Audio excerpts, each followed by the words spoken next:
what's needed to get started. So basically, it's a lot of ways you could turn 2K into 20K, but today we're going to get started into the process. This video is probably going to be a two-part video, guys, just so we can make sure that we cover all ground, and just to make sure that we can get detail in about the topic and not make the video too long. So what's needed on a basic level? So a CPN same day file is going to be good to have. A traditional file is going to be good.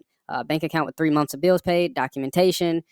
We can help you with documentation and things like that. A fresh phone number, a laptop computer. And if you pay attention to this video, guys, a fresh phone number, the source for that will be in the directions that we give you. So actions to take. So the first step is to create both a same day file and a traditional CPN file. So you always want something to work with. You have to have something that's going to be able to get you approvals and to be able to get you majority credit approval. So you want to be able to understand what you're doing. So what you're doing right now is getting credit approval. So to create a same day file, begin by writing down the name, date of birth, and state. You'll need a proxy site and a VPN to effectively set up your same day files.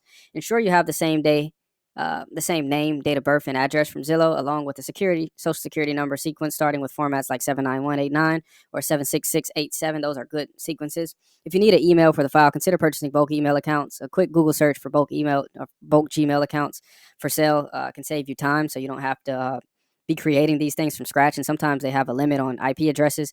But if you have a proxy, you won't have to worry about that. But I wouldn't be necessarily using my proxy to create email accounts. It's better just to go ahead and buy those in bulk if you're planning on making use some same day files from your computer. So download the DuckDuckGo browser and then install your VPN and activate it to keep your IP address fresh. So you want to make sure that you always do that.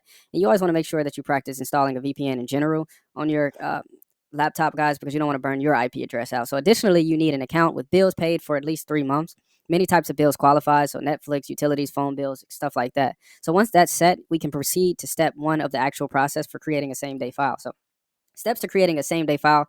This is educational purposes only, guys, and I'm only just letting you guys know how the process works. But to apply for Citibank, use the first name from the CPN file and the last name from the bank log you intend to use. So whatever bank log you're using, I know some people think that they have to match all the names and stuff like that. But if you don't match the name, then you need to use the last name of the bank log that you're using. So for instance, I've been informing individuals that they can establish a Capital One account using either a same day CPN file or a traditional CPN with primary accounts and authorized user trade lines as well as public records. So if you do this, then if you pay bills such as Netflix, utilities, and phone services from that account for a minimum of 3 months, you can use that account as a log for creating your same day file. So then you won't have to worry about matching the names and stuff like that because the names will already match because it's your account and you're using it to pay those bills. So that's why it's good to listen to these videos, guys, and take these things into action, because when you put these things into action, you'll be able to, these things compound on each other. So if you're using an outsourced log, remember that the Citibank application must include the CPN's first name and then the last name from the log. So whatever log you're using to eventually boost your account later on down the line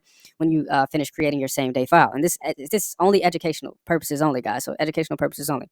And this helps avoid any complications when boosting your file in the future.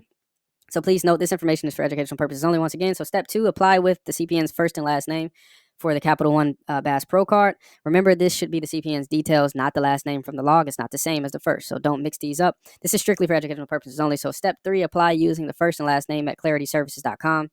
This step will strengthen the tri-merging process. And then step 4, open Experian with the CPN's first and last name using a special link that you can request via message on Telegram. We can provide it to you.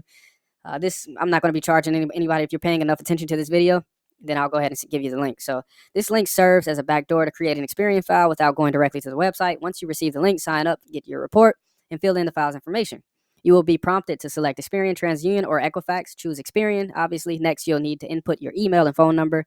If you need to get a phone number, obviously you have the email already from your bulk email, or you're just creating yours. And then you can use Text Verified to get a verifiable phone number. Text Verified is a good website. You just load it up with Bitcoin and you can actually be able to get verifiable phone numbers and get text messages to those phone numbers. And I'm talking about real verifiable phone numbers like AT&T, Verizon, etc. Then to find the last 4 digits of your zip code, you need to find the last 4 digits of your zip code. So because this is going to be for security questions on the backdoor site, you can visit tools.usps.com and /zip code. Look up, for example, in 43502 is the zip code and 6789 is the last 4 digits. You'll need that last 4 digits for your security question. The answer to the security question is obviously the last 4 digits of that zip code. And then you'll be in to be able to get your Experian account started. So when you're in to get your Experian account started, then they may ask you one more security question. It's usually the county for the zip code that you're in, your CPN is in. So they'll ask you some other irrelevant questions that will completely not be relevant at all to the account. So then you just hit NA on those, and then you just answer for the county, and then your Experian account should be started. And then you'll obviously, after file is created, you'll move on next to enhance it. Boosting your file should be quite straightforward, so I won't go into detail about that here. So however you need an account with some reported bills like we were talking about before to get a score on that file. So now you're ready to add public records. So preparation is essential to ensure that all necessary steps are completed. So let's concentrate on public records. So these records are important because they give your profile a chance to be reported in areas beyond just credit. This additional information provides credit bureaus with more data, which ultimately gives companies pulling your credit a broader understanding. So as previously mentioned, you can apply through lazyapply.com for public records. And lazyapply.com is basically a job site that applies for like 5,000 jobs in your CPN's name or any name that you put in there.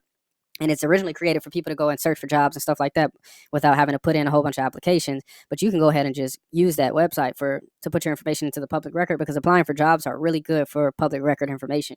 So after a file is created, this step is crucial when establishing your CPN. So public records play a vital role as they allow banks and lenders to verify that your CPN corresponds to legitimate social security numbers. Some banks utilize specialized databases for this verification, so it's essential not to overlook this step.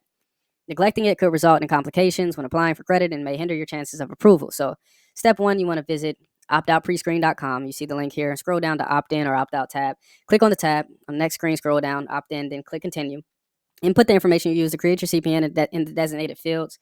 Following the screen, click done or continue to finalize your opt-in to optoutscreen.com. Navigate to list yourself and do pretty much the same thing, the same process. Once logged in, click the more info tab. After clicking the more info tab, you'll be directed to the next screen where you will enter your CPN information again.